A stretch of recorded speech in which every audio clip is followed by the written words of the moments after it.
Greetings of the day, dear friends. This is Hamish Raja, and today I am presenting before the topic Anglo-Saxon period. तो दोस्तों Anglo-Saxon जो थे वो तकरीबन 617 में डेनमार्क और स्वीडन से हिजरत करके एक ज़मीन पे कब्ज़ा किया, जिस ज़मीन का नाम था angle land, ENGLE, angle land.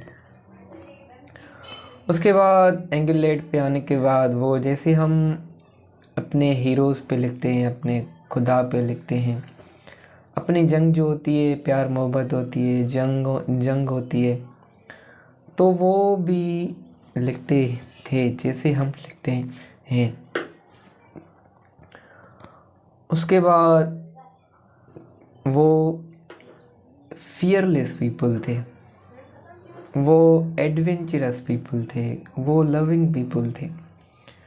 तो रोम ने जब उस ज़मीन पे कब्ज़ा करना चाहा तो उसके बावजूद भी उन लोगों ने उस ज़मीन को अपने कब्ज़े में रख लिया था। जंग करके वो कैसे भी करके अपनी ज़मीन पे अपना कब्ज़ा जमाए रखा था।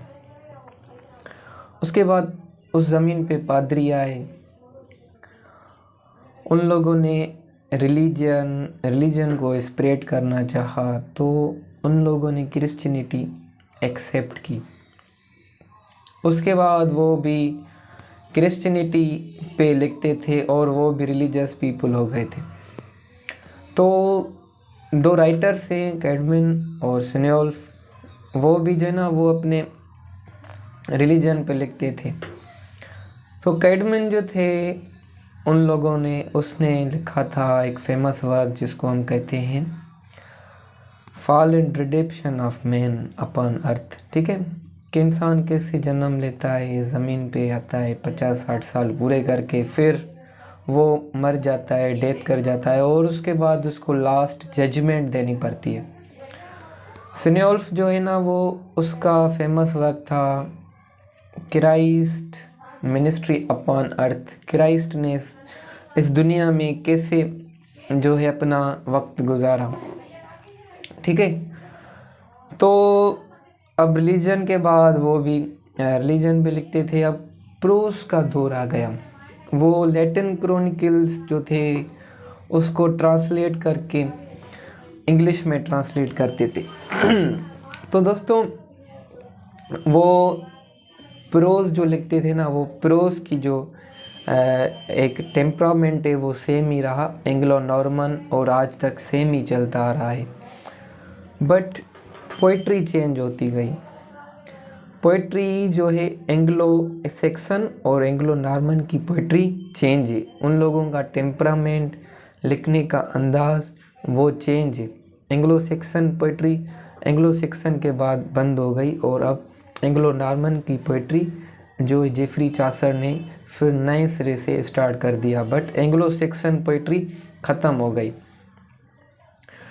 तो एंग्लो सैक्सन पोइट्री का जो मेन वर्क था वो था बेओल्फ। उस बेओल्फ में एक जो है बेओल्फ एक कैरेक्टर है जो लिखता है, वो एक एडवेंचरस पीपल था। वो जो है लोगों को एक हमारे जो नॉन ह्यूमन क्रिएचर से उससे मुकाबला करता है और उसको हरा देता है। तो एंग्लो बेओल्फ ये हो गया।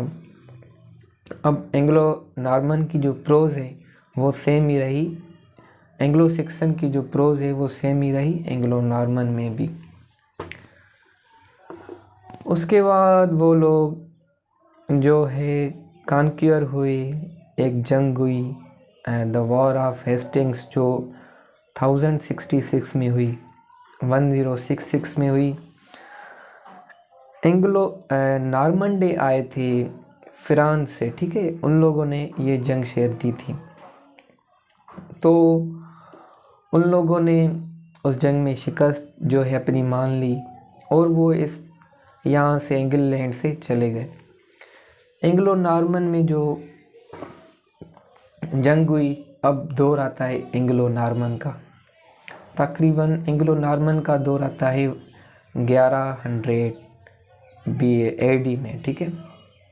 1100 AD।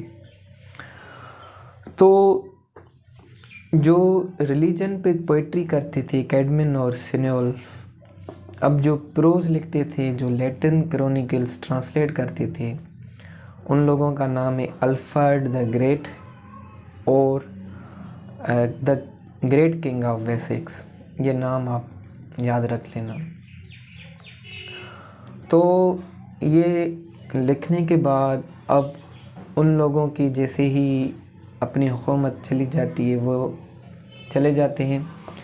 तो एंग्लो नॉर्मन में इतनी डेवलपमेंट, इतनी प्रोग्रेस नहीं हुई।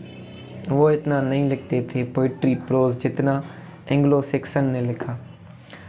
दोस्तों वो एडवेंचरस पीपल थे, वो लविंग पीपल थे, वो ब्यूटीफुल पीपल थे, वो लोग अच्छे थे, वो लोग जैसे अपने प्रिंसिपल्स पे अमल करने वाले, अपनी नॉलेज, अपने इल्म पे अमल करने वाले पीपल थे।